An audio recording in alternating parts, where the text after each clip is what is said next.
Kinshasa na biso réalité ya bana kino équipe ya enquête ekiti na Goma pona koyeba qu'est-ce qui s'est passé exactement na liwa ya Luka Attanasio ambassadeur italien oyo akufaki na RDC pe mokolo ya lelo président de la République Félix Antoine Tshisekedi Tshilombo akendaki elongo na Mama Denise ko consoler veuve Luka awa na Kinshasa. Des éditeurs ya ba journaux réputés awa na Kinshasa, ba éditeurs minene après émission ba betani maloba ya mabe, surtout maloba oyo ya caractère tribaliste et ezali vraiment buzz ya lelo oyo sali na internet. Joël Kade elongo na vie Diana ba potani ba vidéo tambo na internet tokanisaki commission ya discipline ya UNPC et kosala musala nango. N'avez le plaisir ya koyeba ke bozali lisusu ebele kolanda magazine Nabino KNB News pe première chaîne ya information oyo et continue à kopesa bino ba information na lingala kasi ya continue nanu ezalate banda basala TV banda TV kenda Europe et Amérique et ye na Afrique tie comme la République démocratique du Congo awa na Kinshasa nde KNB News et salami pokoyoka ba information na lingala en continu pe masolo nyonso oyo lekaka awa kaka na lingala ya boye ezalate o.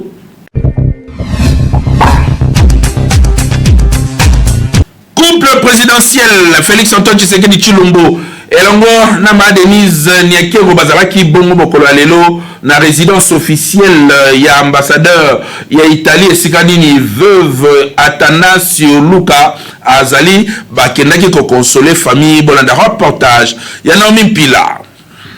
Pour la kokabola mokolo lelo au couple présidentiel va rendre visite na famille à feu ambassadeur Italie accrédité la République démocratique du Congo au Azaya qui assassiné lundi 22 février non ya Goma na convoi ya programme alimentaire mondial PAM.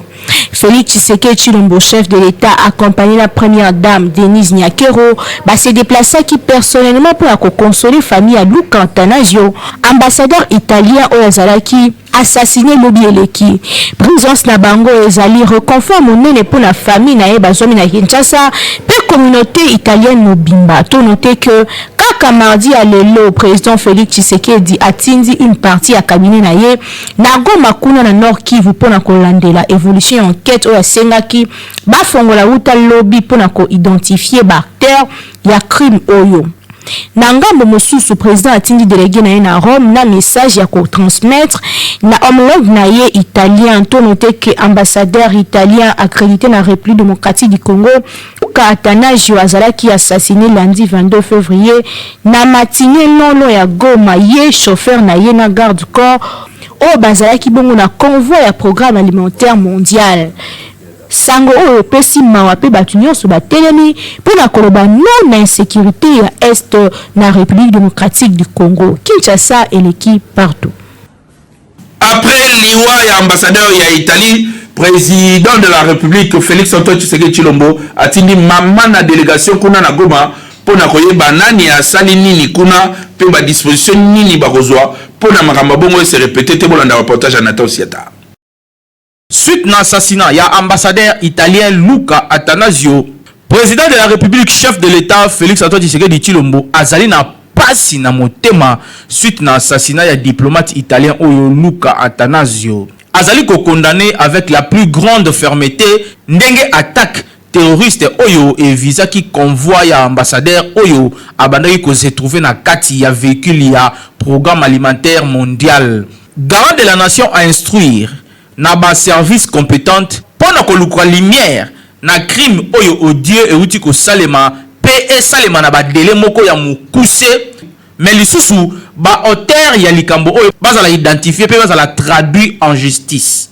Comité moko de crise oyo ezali présidé na commandant suprême ya ba forces armées ya République démocratique du Congo et se réunissaki mokolo ya lobi lundi na cité ya Union africaine examen ya rapport ya gouverneur Carlin Nzanzu Kasivita ezalaki pe na kati ya masolo na bango kasi lisusu deux décisions importantes ezwamaki na kati ya masolo wana. Ya liboso ezali kotinda équipe mobimba ya présidence na Goma mokolo ya lelo mardi pona ko accompagner banquette o ezali ko salema kuna pe ko rendre compte régulièrement na chef de l'état yemoko. Ya mibale émissaire, c'est-à-dire que Tinda Mutu Moko na kombo ya président de la République oyo azali ko kende mokolo ya lelo mardi 23 février 2021 na Rome pe amemi lettre moko personnel oyo mokonzi ya mboka atindi na président ya conseil italien. Kasi avant kozwa ba résolution oyo comité ya crise oyo ezali ko examiner minutieusement note oyo ezalaki adressé na vice-premier ministre en charge ya intérieur sécurité pe affaires coutumières Gilbert Kankonde na note yango gouverneur ya province ya Sud Kivu azali ko retracer makambo nyonso ndenge esalemaki na ndenge eyaki komema likama oyo.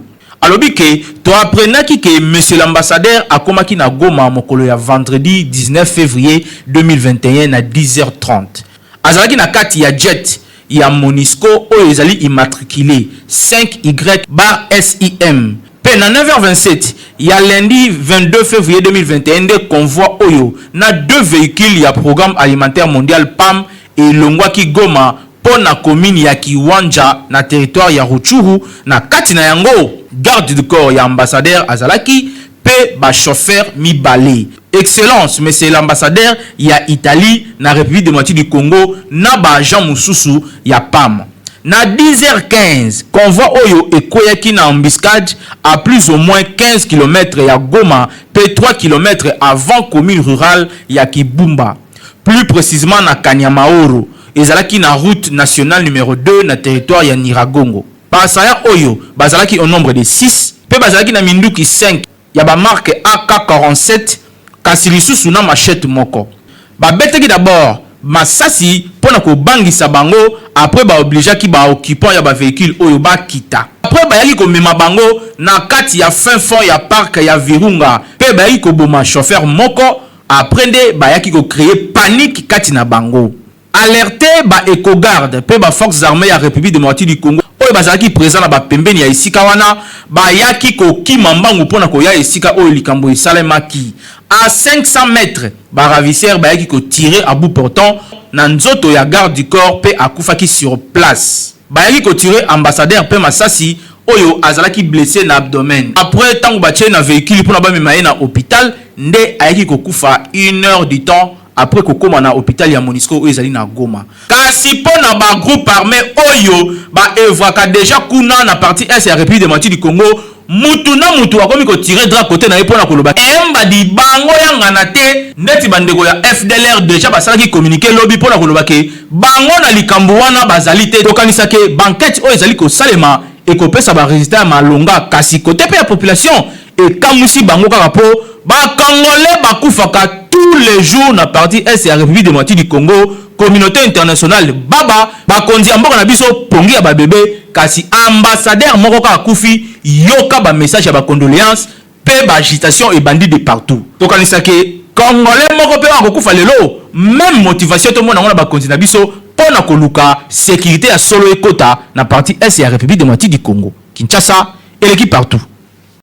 Mokololelo population congolaise va réagir sur le fait que Kalo nyonso guerre zakana est batu bakufaka na bunia kasi mobilisation ya bakonzi zalaka mukie surtout kutu lobi ba Twitter bakonzi nyonso ba Twitter à propos ya liwa ya Athanasio kasi ba congolais bakufaka mutu asalaka eloko te kamusi batu population va réagir pe ba reprocher bakonzi na micro ya Alpha Molenda na Nathan Siata. Bakoki kolandela na bango puisque mon présence ya montra bango na mboka na biso ya zali noti azo représenter mboka na bango epa na biso akufi bakoye batongo tala ata ba bibembe na biso moto ko fo basala autopsie ba yebe eloko nini akufeli mais bango bazala raison ya kolandela liwa ya moto na bango mais bakoki ko sala ngone ti pression na mboka na biso te ou bien basala ngo dossier ya monene ou bien sala indépendant ni puisque moto na bango puisque il y a des milliers de congolais bako faka na est pour ne pas vetela bango ndango te basala yango Congo eza pays souverain likambo mona ni to kolandela ngo petit à petit to fait ce rapport un point barre justement biso ba congolais toza lokola ba bête noire na kati ya Congo.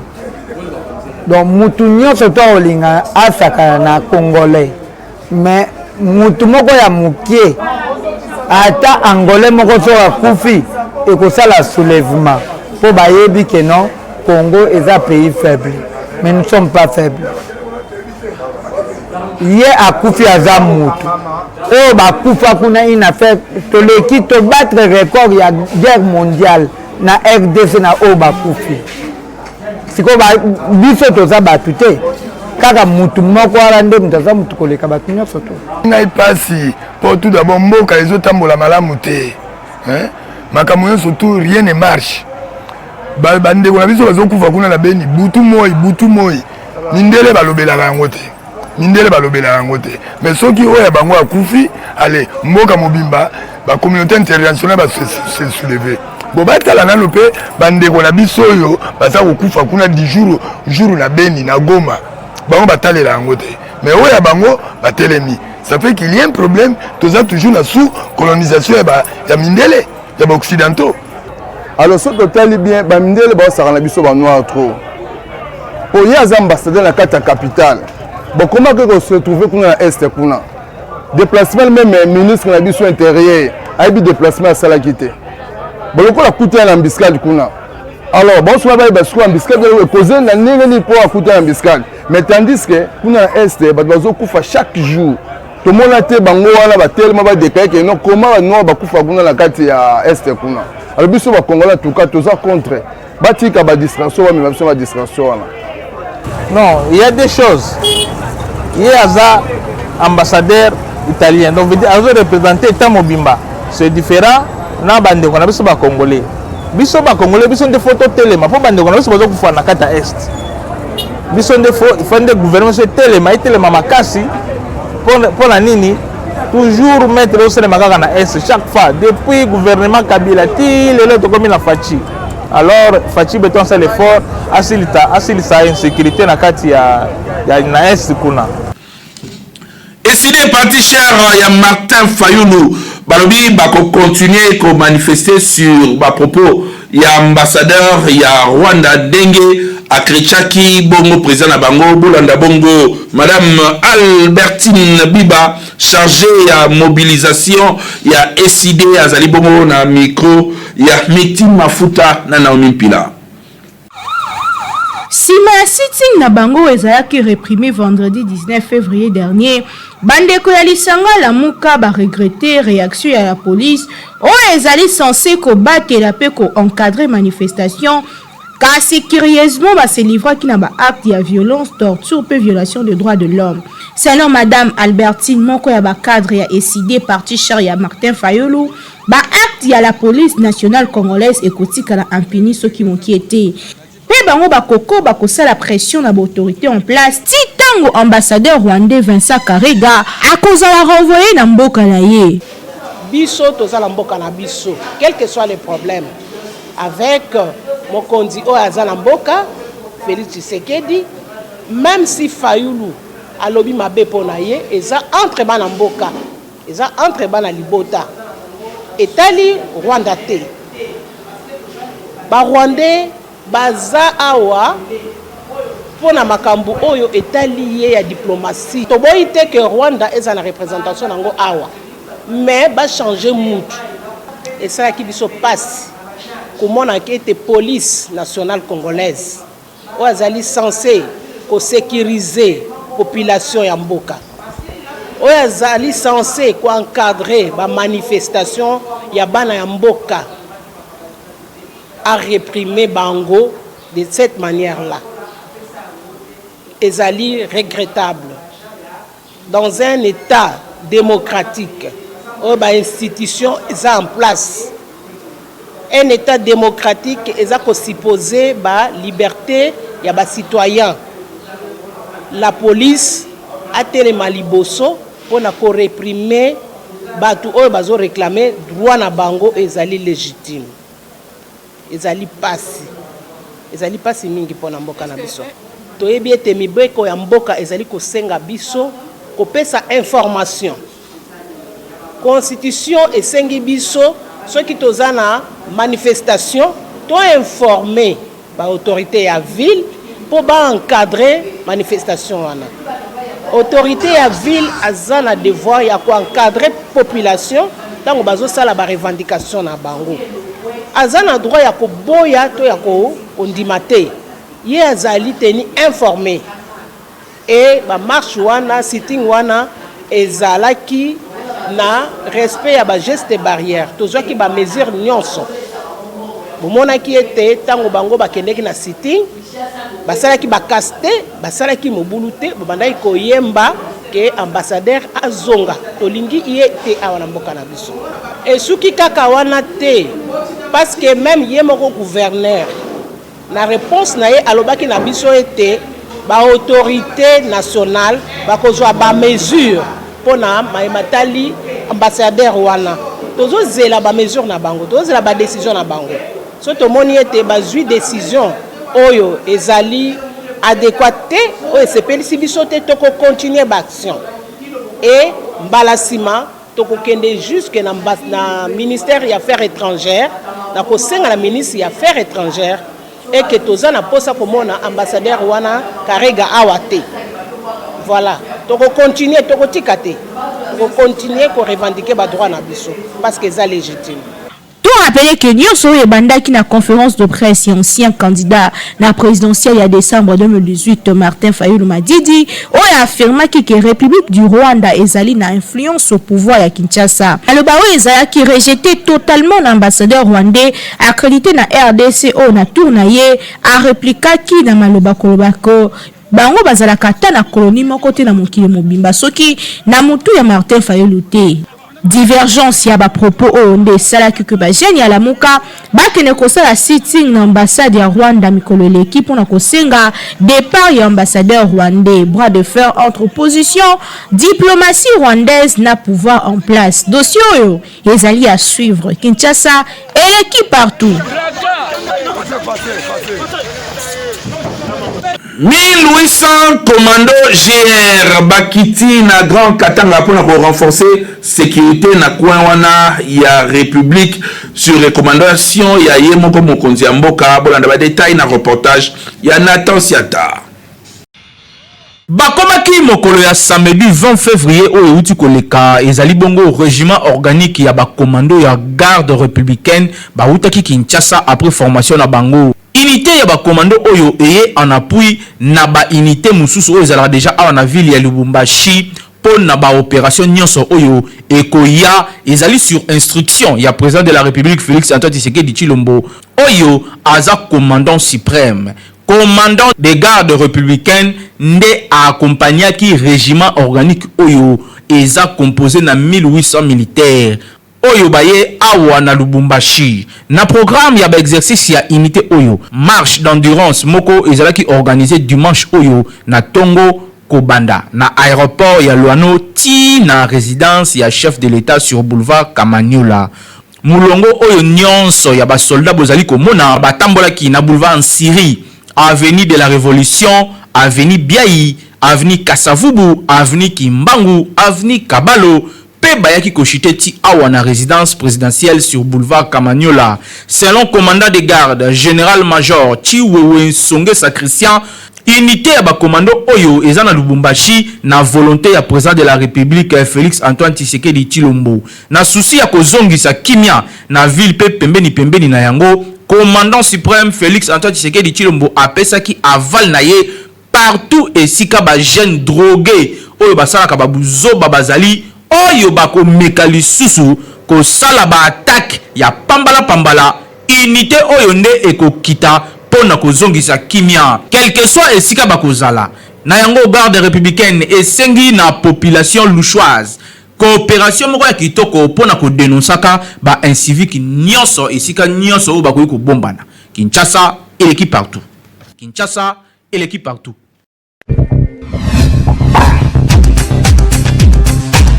Beltexco azali ko continuer ko servir ba congolais et sika nini ko zo ba produit ya Beltexco ndenge bakangi zandu boye Beltexco azali pembe na bino bolada esika ko somba ezali partout toza na wenza matete oye pa distributeur na biso ba bengi papa Zixé Ramat oye na wenza rond point ngaba ozali na mama babengi la réponse de Dieu oye siko na wenza matadi kibala epa ya magasin na biso mo Betosco ezali oye siko na wenza ipen okokuta mama Konde azana ali distributeur ya Betosco oye siko na wenza Delfo magasin na biso ezali na kata wenza Delfo wana na wenza ya pompage kuna magasin na biso ya Betosco ezali oye na wenza ya bandala babenga wenza mula okomona magasin na biso ya Betosco ezali wana ba distributeur ya Betosco bali na Avenue Sport na wenza Gambela oye siko na zanda munene ezali na magasin ya Betosco ezali en face ya Olela na wenza ya Liberté ozali na distributeur na biso moko kuna comme na Yesele Muka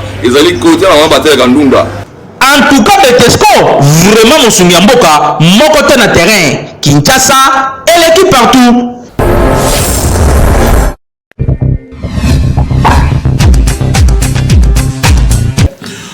Renouveau catholique basali bongo rassemblement ya carême oyo salima bongo le 27 février oyo na école Saint Raphaël badetail bolanda na élément oyo.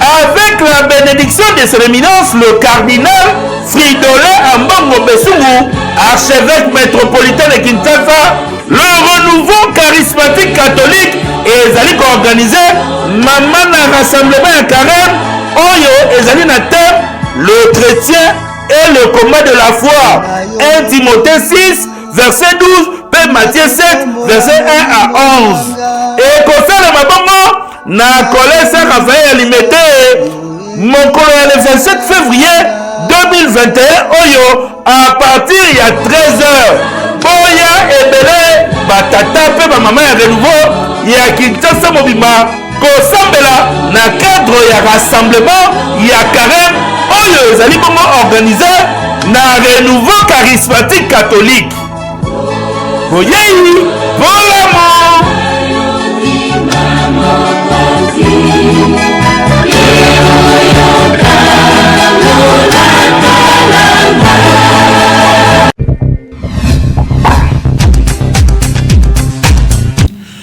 Comportement ya ba fille ya Sopeka oyo basenga mbongo na Kinshasa et intéressé biso makasi bolanda reportage ya Peggy Lungana na Naomi Mpila. Na Kinshasa lelo ba fille mingi bakoma déconsidérer valeur ya mwasi ekita suite ya comportement ya ba jeune fille. Mauvaise éducation, manque ya savoir vivre topé ignorance to éviter kasi ba jeune fille mingi bakoma na bango bisinga singa sans retenir ni soni okomona mwasi kitoko azo senga soit pour alia topé azwa transport abima. Eza na bango te, eza baboti na bango. Po yo mama na papa ozana papa ozana musala te. Ozobota bana 7 8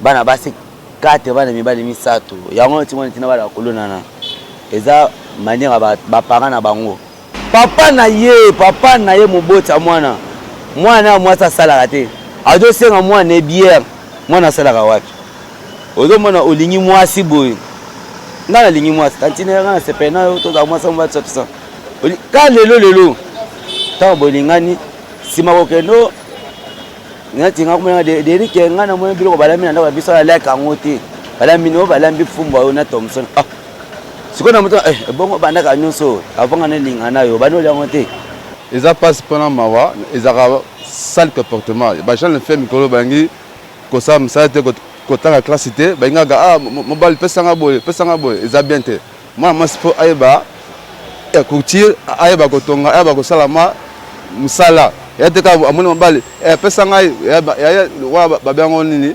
kilokoso.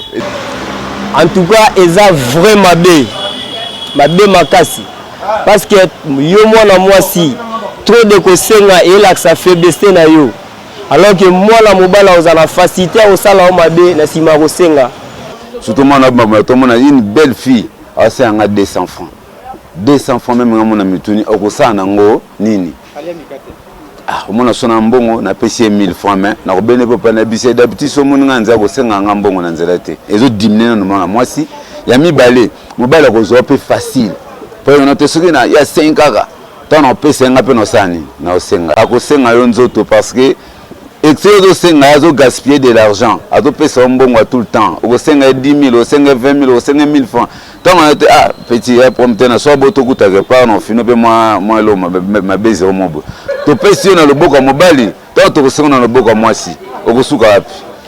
Éduquer une femme, c'est éduquer toute une nation. Bah, il le poto baloba.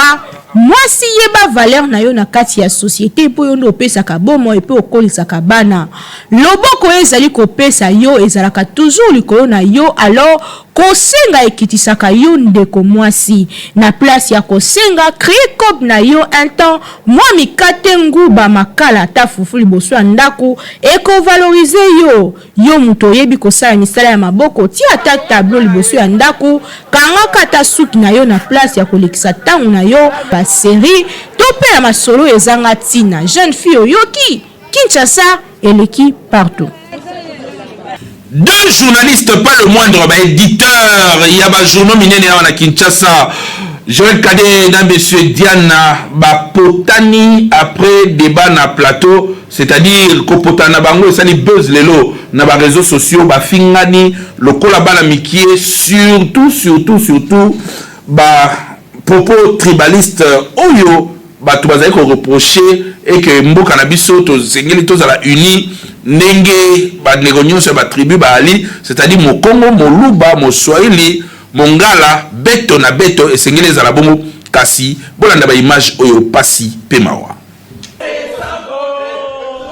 Et Zalaki Pasi, Soni Pemawa, Kota la image Oyo entre des éditeurs, Yaba journaux, Oyo Zali réputés Awana Kinshasa, Monsieur Joël Kadé Nanga Elongo na Diana Oyo bazali ba journaliste expérimenté ko se livrer na G Oyo ya ko fingana na ndenge ya ko sakana te tabu kutu ezate et surtout ko kende même na ba dimension tribaliste bino moko boyo ka makambo leka ki wana.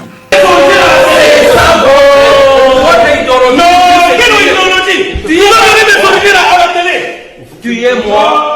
Vous avez déjà beaucoup. Je suis fier de mes origines. Je n'ai pas décidé d'être Moulouba, monsieur. Je n'ai pas décidé. La haine va te tuer. Tu ne vas pas faire une année avec la haine. La haine va t'agir. Vous êtes, prenez tous les communicateurs que vous êtes. Vous êtes combien de Moulouba? Parmi les communicateurs de ce pouvoir. Moi, je ne suis pas frère d'Exéké, monsieur.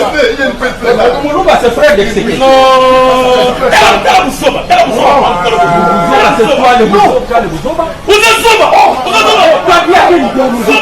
À part le fait d'être Kassaï, tu as quelle idéologie? Quelle idéologie? Toi, tu as quelle idéologie, toi? Tu connais même pas l'idéologie de lui de Pes. Moi, je ne suis pas de lui de Pes, monsieur. Mais tu les défends. Moi, je ne suis pas de lui de Pes. Tu les défends parce que Moulouba. Moi, je ne suis pas de lui de Pes. La haine va te tuer. De toutes les façons. Je le dis, la haine va te tuer. Vous êtes organisé en tribaliste et vous ne voulez pas qu'on vous dénonce. Tout est organisé, vous êtes organisé en Balouba. Mais quand on vous dénonce, c'est tribalisme.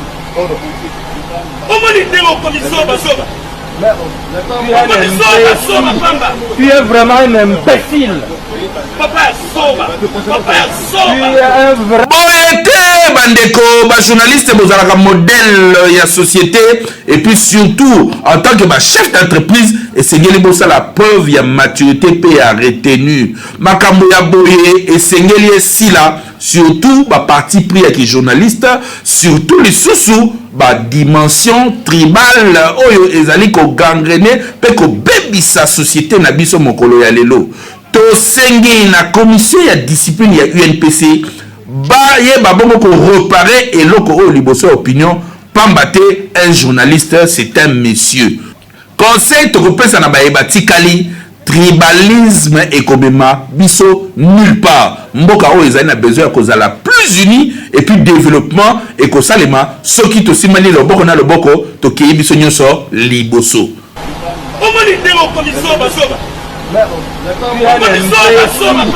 Tu es vraiment un imbécile. Tu es un vrai imbécile. Tu démontres que tu es un imbécile. Mais c'est toi qui travailles pour Félix, c'est qu'il te donne. Qu'est-ce que tu as? na cadre ya match de barrage ya Ligue des Champions V Club abetaki na Simba Sport ya Tanzanie. Ba détail bolanda na reportage oyo. Association sportive Vita Club a réussi quand même à s'imposer en déplacement devant El Merreikh SS ya Soudan na score ya 4-1. Le Betamaki Mokole le mardi 23 février 2021 na cadre de la deuxième journée ya 8e de finale ya Ligue des Champions ya CAF. Pendant que Bazalaki mené bango na score, tant que babandaki match grâce na Bimoko ya Sadelden na 8e minute, ba poulain ya Florent Ibenge ba ko réussir à renverser tendance na ko inscrit 2 buts na première période. D'abord na ndeko Obed Mayamba na 27e minute, pe na ndeko Juma Shabani na 36e minute où ezaki sur penalty.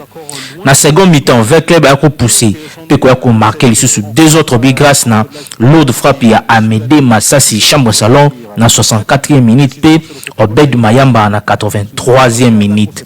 Club ya Kinshasa a se relancé sikoyo na groupe après Kopola contre Simba ya Tanzanie lors ya première journée na Kinshasa. Na Boyeve Club et Sengeli a redoublé ba effort oyo lisusu pendant le 5 mars où ezali koya na Égypte devant National Al-Ali oyo a été perdre deuxième match na face na Simba oyo actuellement azali leader ya groupe na 6 points. Bonne chance na ba poulain Florent Ibenge. Kinshasa et l'équipe partout.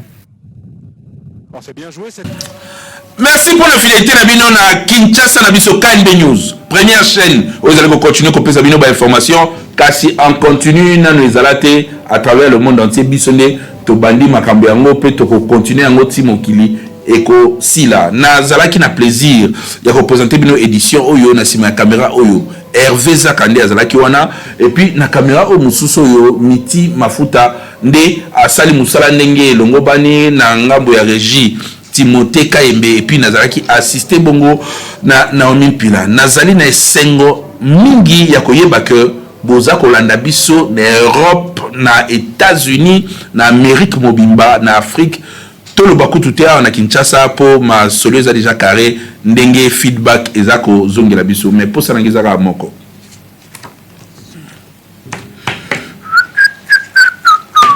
pour ça nga ezato kuta na lobby.